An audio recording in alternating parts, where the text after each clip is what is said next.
네오의 중개사TV 21년 32회 공인중개사시험 민법 48번 문제를 풀어드립니다. 자, 48번 문제는 표현대리에 관련된 설명으로 옳은 것. 자, 매년 나오는 문제, 쉽지 않은 문제입니다. 자, 표현대리라는 개념을 반드시 정확히 숙지하고 있어야 됩니다. 자, 표현대리라는 것은 무권대리 영역에 있습니다. 유권대리가 아니라 무권대리입니다. 대리권이 있는 행위가 아니라 대리권이 없는 무권대리 영역에, 자, 원래 무권대리는 본인이 책임지지 않습니다. 자, 본인이 책임지지 않는다는 것은 본인이 그것을 추인을 거절할 수 있어요. 하지만 표현대리는 무권대리이지만 본인이 책임질 수밖에 없는 행위를 표현대리라 그럽니다. 대리권이 있는 것으로 표현돼서 본인이 책임져야 됩니다. 자, 원래는 무권대리지만 대리권을 주지 않았지만 그 행위가 대리권을 준 것처럼 표현이 됐기 때문에 본인이 주의 감독상의 책임, 어떻게 말하면 주의 감독상의 책임을 져야 되는 게 표현대리입니다. 자, 그럼 정리하는 거죠. 수험생은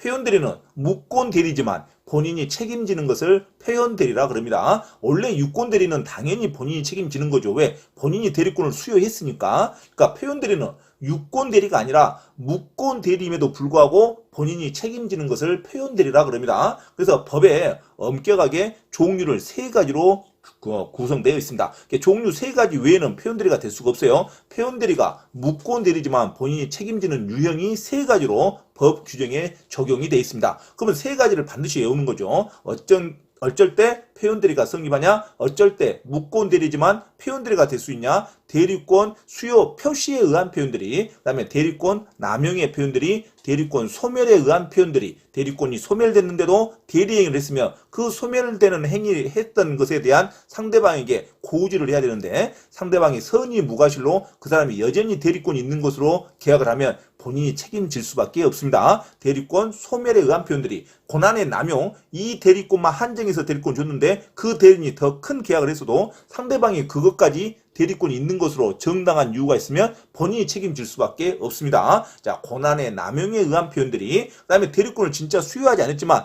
대리권을 수여했다고 통보를 하고 또 그 사람이 수여받은 것처럼 믿는 사실적인 정황이 있으면 또 책임을 지는 거죠. 대리권 수여 표시에 의한 표현들이, 자, 표현들이는 무권대리 영역이지만 본인이 책임지는 것을 표현대리라 그럽니다. 종류는 막 몇 가지 있다? 3가지가 있다. 대리권 수여 표시에 의한 표현들이, 고난 남용에 의한 표현들이, 대리권 소멸에 의한 표현들이, 이 3가지가 있습니다. 그리고 표현대리의 이론에 반드시 중요한 것은 표현대리는 유권대리의 주장 속에는 표현대리의 주장이 포함되어 있지 않습니다. 유권대리라는 것은 대리권을 줬냐 안 줬냐, 대리권을 줬다는 그 증명이죠. 표현대리는 대리권이 안 줬다는 것이 확실시되고 그렇지만 본인이 책임을 지는 겁니다. 그래서 유권대리의 주장 속에, 유권대리의 영역 속에는 표현대리 주장이 포함되어 있지 않습니다. 그래서 유권대리의 심리에 표현대리를 심리하지 않습니다. 법원은.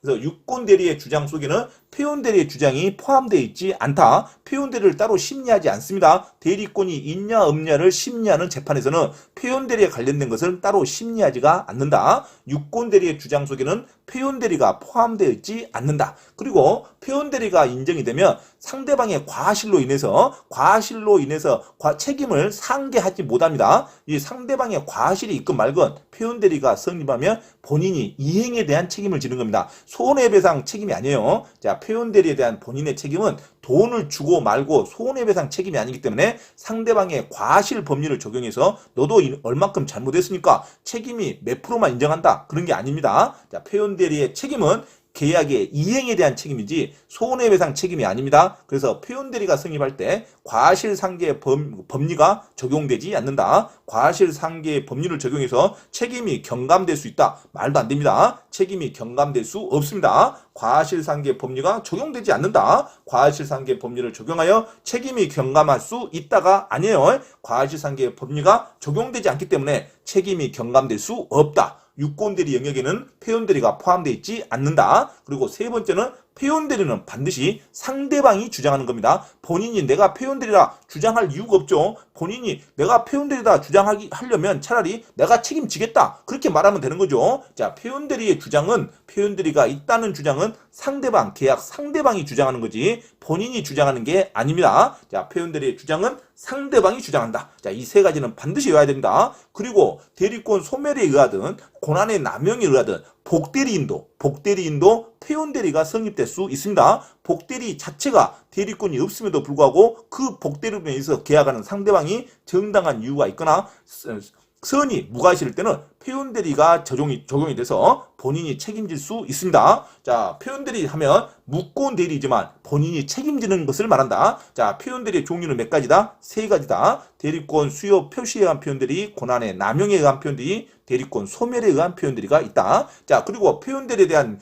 논리에서 자, 과실상계 법리가 적용되지 않는다. 상대방의 과실로 인해서 책임이 경감될 수 있다 하면 안 돼요. 책임이 경감될 수 없다. 과실상계라는 논리가 표현대리에 들어오면 안 됩니다. 표현대리는 계약 이행에 대한 책임이지 손해배상에 대한 책임이 아니다. 과실상계 법리가 적용되지 않는다. 자, 그 다음에 복대리인도 표현대리가 성립될 수 있다. 자, 그 다음에 유권대리 주장에는 표현대리가 포함되어 있지 않다. 유권대리는 유권대리고 무권대리면 무권대리죠. 자, 유권대리 주장 속에는 표현대리가 포함되어 있지 않습니다. 표현대리는 항상 무권대리 안에 있습니다. 원래 무권대리는 본인이 책임지지 않는데 표현대리는 본인이 책임질 수밖에 없는 것을 말한다. 본인이 책임져야 되는 것을 표현대리라 그럽니다. 자, 무권대리에 들어있지 유권대리에 들어있지 않는다. 자, 유권대리의 주장 속에는 표현대리가 포함되어 있지 않다. 과실상계에 적용되지 않는다. 복대리인도 표현대리가 성립될 수 있다. 표현대리는 상대방만이 주장할 수 있다. 자, 이 논리를 반드시 외우시기 바랍니다. 자, 표현대리에 관한 설명으로 옳은 거 1번 본인이 타인에게 대리권을 수여하지 않았지만 수여하였다고 상대방에게 통보한 경우 대리권 수여 표시에 의한 표현들이죠. 그 타인이 통보받은 상대방 외의자와 상대방하고 계약을 해야죠. 통보받은 상대방과 계약해야 표현대리가 성립하는데 통보받은 상대방 외의 다른 자와 본인을 대리하여 계약을 한 때는 이건 표현대리가 아니죠.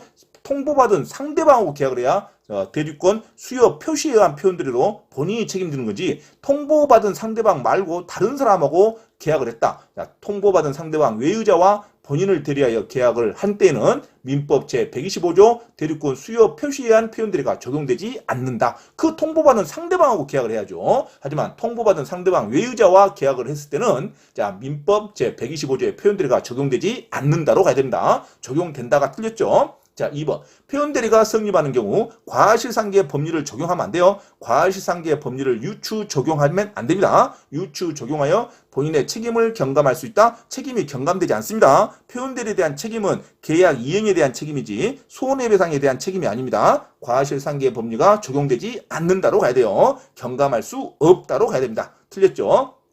3번. 민법 129조 표현대리를 기본 대리권으로 하는 129조가 대리권 소멸에 의한 표현들입니다. 대리권 소멸됐으면 대리를 안 해야 되는데 소멸했음에도 불구하고 대리행위를 했죠. 그 표현대리를 기본 대리권으로 하는 민법 126조의 표현대리가 성립할 수 있습니다. 대리권 소멸해가지고 권한을 넘게 권한의 남용에 대한 표현대리가 성립할 수 있어요. 그러니까 소멸된 대리인이 권한을 오버한 대리권 남용에 의한 표현대리 민법 126조의 표현대리가 성립될 수 있다로 가야 됩니다. 대리권 소멸에 의한 대리인이 권한을 넘는 표현대리가 성립될 수 있다로 가야 되죠. 성립될 수 없다고 하면 안 됩니다. 자, 4번. 대리행위가 강행법규에 위반하여 무효일 때 대리행위 자체가 무효이면 표현대리가 적용될 수 없습니다. 대리행위가 일단 유효가 돼야 유효이지만 무권대리가 돼야 표현대리가 적용되지 대리행위 자체가 강행법규나 시인이성실이나 그다음에 반사의 규정으로 무효가 됐을 때는 확정적 무효가 됐을 때는 표현대리까지 넘어오지 않죠. 대리 자체가 그 행위 자체가 무효니까 표현대리를 논할 필요가 없다. 대리행위가 강행법규에 위반하여 무효인 경우에는 표현대리의 법리가 적용되지 않는다로 가야 됩니다. 정답은 4번이 맞습니다. 표현대리에 관한 설명 옳은 거 정답 4번. 대리행위가 강행법규에 위반하여 무효인 경우에는 표현대리의 법리가 적용될 필요가 없다. 적용되지 않는다. 대리행위 자체가 계약 자체가 무효인데 무권대리를 따질 이유가 없죠. 무권대리 안에서 표현대리까지 따질 이유가 없죠. 본인이 책임지네 아니네 따질 이유가 없습니다. 왜? 계약 자체가 무효니까. 자, 대리행위 자체가 유효인 것을 전제로 무권대리 영역에서 표현대리를 따져야지. 대리행위 자체가 강행법규에 위반해서 무효일 때는 표현대리의 법리가 적용되지 않는다. 자, 5번. 유권대리의 주장 속에는 표현대리 주장이 포함되어 있지 않습니다. 유권대리 안에는 표현대리가 포함되어 있지 않는다로 가야 됩니다. 그래서 모든 지문이 틀렸고 표현대리에 관한 설명은 옳은 거 정답 4번이 되겠습니다. 대리행위가 강행법규에 위반하여 무효인 경우에는 표현대리 법리가 적용되지 않는다로 가야 됩니다. 자, 표현대리 하면은 수험생이 반드시 기계적으로 외울 거 무권대리, 본인이 책임지지 않는 무권대리 영역이지만 본인이 책임질 수밖에 없는 본인이 책임지는 행위를 표현대리라고 한다. 대리권이 없음에도 있는 것처럼 표현이 됐기 때문에 본인이 책임질 수밖에 없는 것을 표현대리라 그런다. 자, 원래 무권대리 본인이 책임지지 않는데 본인이 책임지는 것을 표현대리라 그런다. 그래서 유권대리는 당연히 본인이 책임지니까 유권대리 영역에는 표현대리가 포함되어 있지 않다. 무권대리지만 본인이 책임지는 것을 표현대리라 그런다. 표현대리는 종류가 세 가지가 있다.